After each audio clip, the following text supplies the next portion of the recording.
जय गुरुजी। अथ श्री शिव महापुराणे द्वितीयायां रुद्रसहितायां तृतीय पार्वती खंड अथ त्रिंशोऽध्यायः। नारद उवाच। विधेतात महाभाग धन्यस्त्वं परमार्थदक अद्भुतेयं कथाश्रावी त्वदनुग्रहतो मया गते हरे स्वशैले हि पार्वती सर्वमङ्गला किञ्चकार गता कुत्र तन्मे वद महामते। ब्रह्म उवाच। शृणु सुप्रीतितस्तात यच्चातं तदन्तरं हरे गते निजस्थानं तद्वदामि शिवं स्मरन्। पार्वत्यपि सखीयुक्ता रूपं कृत्वा तु सार्थकं जगाम स्वपितुगृहं महादेवेति वादिनी। पार्वत्यागमनं श्रुत्वा मेना च स हिमाचल दिव्यं यानं समारुह्य प्रययो हर्षविह्वल। पुरोहितश्च पौराश्च सख्यश्वै वाप्यनेकश सम्बन्धिनस्तथान्ये च सर्वे ते च समाययु। भ्रातर सकला जम्मुर्मनाकप्रमुखास्तदा जयशब्दं प्रब्रुवन्तो महाहर्षसमन्विता। संस्थाप्य मङ्गलघटं राजवत्तर्मनीराजिते चन्दनागरुकस्तूरी फलशाखासमन्विते। सपुरोधा ब्राह्मणैश्च मुनिभिर्ब्रह्मवादिभिः नारीभिर्नर्तकीमिश्च गजेन्द्रादिसुशोभिते। परितः परितोरम्भास् अतम्बवृन्दसन्विते पतिपुत्रवती योषिस्तमुहैर्दीपहस्तकै द्विजवृन्दैश्च संयुक्ते कुर्वद्भिर्मङ्गलध्वनिम् नानाप्रकारवाद्यैश्च शखध्वनिभिरिन्विते। एतस्मिन्नन्तरे दुर्गा जगाम स्वपुरान्तिकं विशन्तिनगरं देवी ददर्श पितरो पुनः।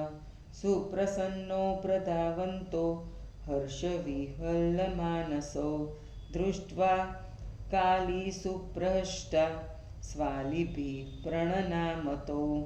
तौ सम्पूर्णाशिषं दत्त्वा चक्रतुस्थौ स्ववक्षसि। हे वत्से त्वेवमुच्चार्य रुदन्तो प्रेमविह्वलो।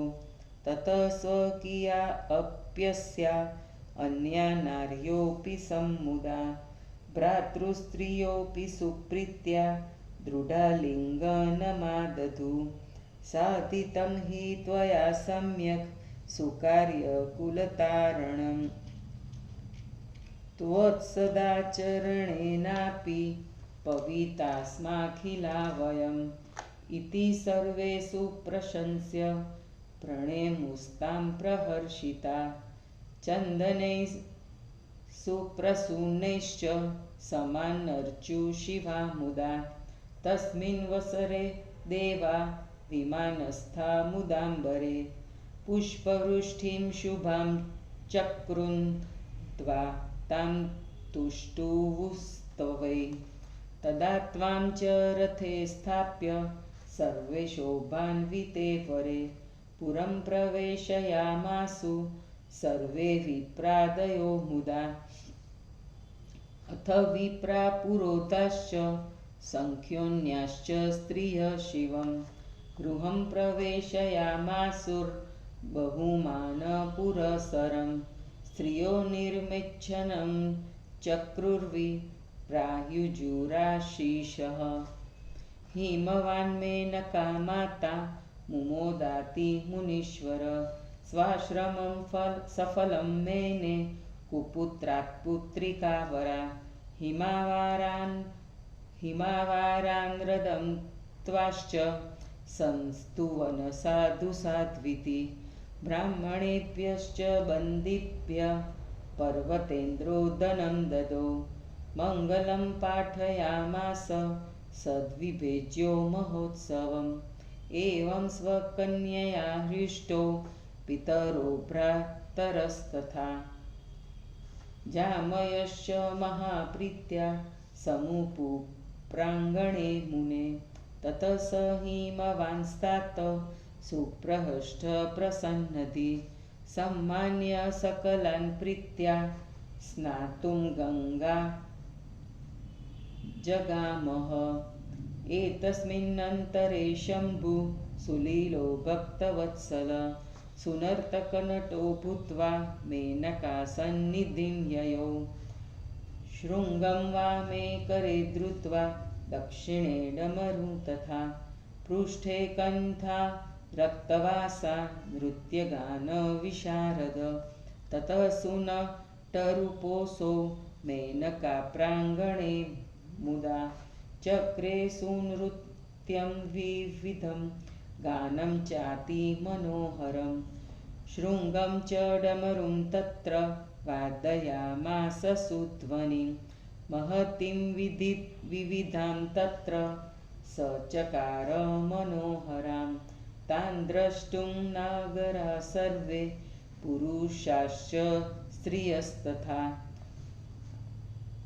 आजम्मु सहसा तत्र बालावृद्धा अपि ध्रुवं श्रुत्वा सुगीतं तद्दृष्ट्वा सुनृत्यं च मनोहरं सहसा मुमुह सर्वे मेनापि च तदा मुने मूर्छा सम्प्राप्य सा दर्गा विलोक्य यदि शङ्करं त्रिशूलादिकचिहानि बिभ्रतं चातिसुन्दरं विभूतिभूषितं रम्यं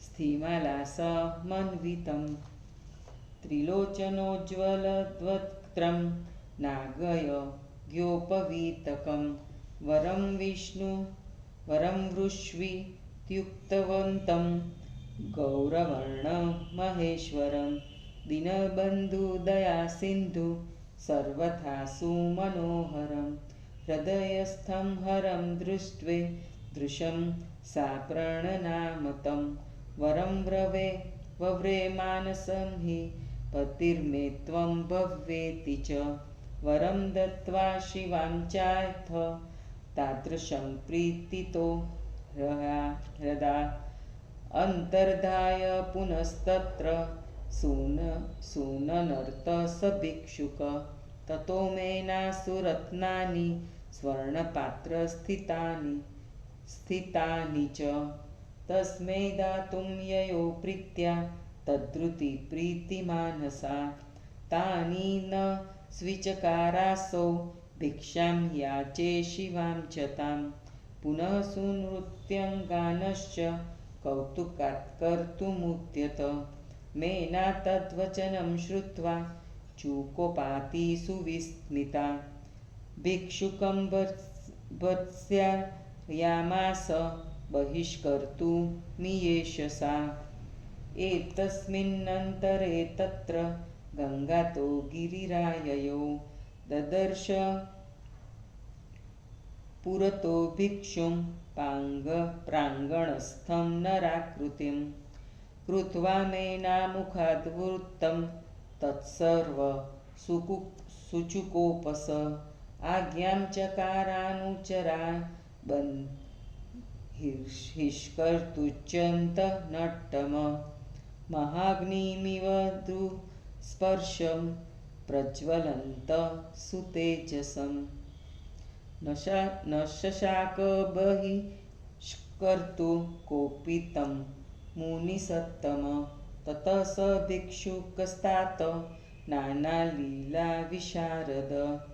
दर्शयामास शैलाय स्वप्रभावमनन्तकं शैलोददर्शं तं तत्र विष्णुरूपधरं धृतं किरीटिनं कुण्डलिनं पीतवस्त्रं चतुर्भुजं यत्पुष्पान्दिकं दत्तं पूजाकाले गदाभूते गात्रे शिरसि तत्सर्व भिक्षुकस्य ददर्शः ततो ददर्श जगतां स्रष्टारं स चतुर्मुखं रक्तवर्णपठन्तश्च श्रुतिसूक्तं गिरीश्वर ततः सूर्यस्वरूपश्च जगच्चक्षुस्वरूपकं ददर्श गिरिराजसः क्षणं कौतकारिणं ततो ददर्श तं तात रुद्ररूपं महाद्रुतं पार्वतीसहितं रम्यं विहसन्तं सुतेजसं ततस्तेजस्वरूपश्च निराकारं निरञ्जनं निरूपादिं निरीहश्च महाद्रुतमरूपकम् एवं बहूनि रूपाणि तस्य तत्र ददर्श स सुविस्मितो बभूवाशु परमानन्दसंयुत अथासो भिक्षुर्वर्यो हि तस्मात् तस्याश्च स्तुतीकृत भिक्षां ययाचे दुर्गातां नान्यज्जग्राह किञ्चन न स्वीचकार शैलेन्द्रो मोहितः शिवमायया भिक्षुः किंश्चित् न जग्राह तत्रैवान्तर्दधे तदा बभूव सुज्ञानं मेनाशैलेययोरिति आवां शिवो वचयित्वा स्वस्थानं गतवान् प्रभु तयोर्विचिन्त्य तत्रैव वं शिवे भक्तिरभूत्परा महामोक्षकरी दिव्या सर्वानन्दप्रदायिनी इति श्रीशिवमहापुराणे द्वितीयायां रुद्रसहितायां तृतीये पार्वतीखण्डे पार्वतीप्रत्यागमनमनोहत्सवर्णनं नाम 30ोऽध्यायः। हिंदी अनुवाद। नारद जी ने कहा, हे ब्रह्मा जी, आप परमार्थ को देखने वाले हैं, अतएव धन्य है। आपकी कृपा से मैंने यह आश्चर्यजनक कथा सुनी।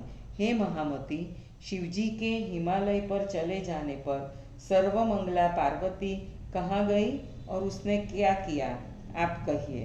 ब्रह्मा जी ने कहा, हे तात, उसके बाद जो हुआ उसे प्रसन्न होकर सुनो। शिवजी ने अपने स्थान पर चले जाने पर शिवजी का स्मरण करती हुई पार्वती भी अपने रूप को सफल मानकर महादेव नाम को कहती हुई अपने पिता के घर को गई। पार्वती के आने का समाचार सुनकर मैना और हिमालय आनंदमग्न होकर दिव्ययान में बैठकर उस ओर गए। उनसे साथ पुरोहित, नागरिक, उनके सखिया तथा संबंधी आदि भी गए। प्रसन्न चित्त होकर जय जयकार करते हुए मैनाक आदि भाई भी वहां आ गए। सुंदर नगर द्वार की सड़क पर चंदन, अगरू, कस्तूरी, फल तथा पंच पल्लवों से युक्त मंगल कलश की स्थापना की। पुरोहितों, ब्राह्मणों, ब्रह्मवेत्ता, मुनियों, नाचने गाने वाली स्त्रियों तथा राजराजों द्वारा सुशोभित चारों ओर केले के पेड़ों से युक्त हाथों में दीपक ली हुई पति पुत्रवती स्त्रियों से युक्त मंगलकारक मंत्र पाठ करते हुए ब्राह्मण समूह से युक्त जहाँ शंख ध्वनि हो रही है और अनेक प्रकार के बाजे बज रहे हैं। इसी बीच में दुर्गा अपने नगर के समीप आई। उसे नगर के भीतर प्रवेश करते हुए माता पिता ने देखा। आनंद से व्याकुल, प्रसन्न तथा दौड़कर अपनी ओर आते हुए उन्हें प्रसन्न चित्त काली ने अपनी सखियों के साथ प्रणाम किया। उन्होंने आशीर्वाद देकर उसे हे पुत्री कहकर आलिंगन किया और प्रेम से व्याकुल होकर रोने लगे। उसके बाद इनके संबंध वाली स्त्रियों ने, भाइयों की स्त्रियों ने प्रेम एवं प्रसन्नता से इसे गले लगाया। तुमने अपने कुल का उद्धार करने वाला कार्य भली भांति कर डाला। तुम्हारी इस तपस्या से हम सब पवित्र हो गए। इस प्रकार अपनी प्रशंसा कर सबने प्रसन्न होकर उसे प्रणाम किया। प्रसन्न होकर फूल, चंदन आदि से उस शिवा का पूजन किया। उसी समय विमान द्वारा आकाश में आकर देवताओं ने प्रसन्न होकर फूल बरसाए, प्रणाम किया और विविध स्तोत्रों से उनकी स्तुति की। तब उसे रथ में बैठाकर सुसज्जित नगर में सभी ब्राह्मणों ने प्रसन्न होकर प्रवेश किया। उस समय वहां ब्राह्मण, पुरोहित, सखिया तथा और भी अनेक स्त्रियां उपस्थित थी, जिन्होंने आदर के साथ उसे गृह प्रवेश कराया। हे मुनिवर, स्त्रियों ने उसके ऊपर लावा बिखेरे और ब्राह्मणों ने आशीर्वाद दिए। उस समय हिमालय और मैना अत्यंत प्रसन्न थे। उन्होंने अपने गृहस्थाश्रम को इसलिए सफल माना कि कुपुत्र से कन्या अच्छी होती है। हिमालय ने नारद की स्तुति करते हुए उससे कहा, तुम धन्य हो, धन्य हो।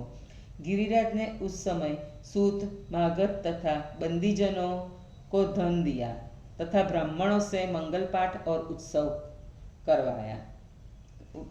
हे मुनि, इस प्रकार अपनी कन्या से माता पिता प्रसन्न थे। भाई, पुत्र, वधुएं, नजदीकी संबंध वाली स्त्रियां प्रसन्न होकर प्रेम पूर्वक पार्वती के साथ हिमालय में के आंगन में बैठी। हे तात, तब उस हिमालय के प्रसन्न होकर आए हुए लोगों का सम्मान किया और स्वयं गंगा स्नान करने चला गया। इसी बीच लीला चतुर भक्तवत्सल शिवजी अच्छे नट का रूप धारण कर मैना के पास आए। बाएं हाथ में शृंखी, दाहिने हाथ में डमरू और पीठ में गुदड़ी रखे हुए लाल वस्त्र धारण कर नाच गाने में चतुर यह उत्तम नट का रूप धारण कर मैना के आंगन में प्रसन्न होकर नाचने गाने लगा। डमरू बजाकर इसने श्रृंगीनाद भी किया, जिसने सबका मन मोहित कर लिया। इसे देखने के लिए नगर के स्त्री, पुरुष, बालक, वृद्ध भी एकाएक सब वहां आ गए। उसके गीत को सुनकर और मनोहर नृत्य को देखकर हे मुनि, उस समय मैना के साथ सभी मोहित हो गए। वह दुर्गा, त्रिशूल आदि से युक्त शिवजी को हृदय में देखकर मूर्छित हो गई। भस्म से सुशोभित सुंदर मुंडमाला को धारण किए हुए, 3 नेत्रों से विभूषित मुखमंडल वाले, सांपों की जनेऊ धारण किए हुए, वर मांगो ऐसा कहते हुए गौरवर्ण के शिवजी, दीनबंधु, दिया सिंधु, सब प्रकार से सुंदर हृदय में स्थित शिवजी को देखकर उस शिवा ने उन्हें प्रणाम किया और मन से यह वर मांगा कि तुम मेरे पति हो जाओ। हृदय से तथा प्रेम से शिवा को वर देकर वे अंतर्धान हो गए और फिर वह भिक्षुक वहां नाचने लगा। तब मैना उनके ऐश्वर्य से प्रसन्न होकर स्वर्ण पात्र में स्थित रत्नों को देने के लिए गई। उन रत्नों का इन्होंने स्वीकार नहीं किया, अपितु उन्होंने मैना से भिक्षा में पार्वती को मांगा और फिर नाच गान करने लगे। मैना उसके वचन को सुनकर क्रुद्ध और आश्चर्यचकित हुई। उसने भिक्षुक को झिड़का और उसे बाहर करना चाहा। इसी बीच गंगा स्नान करके हिमालय आ गए। उन्होंने अपने आंगन में स्थित मनुष्य की आकृति वाले एक भिक्षुक को देखा।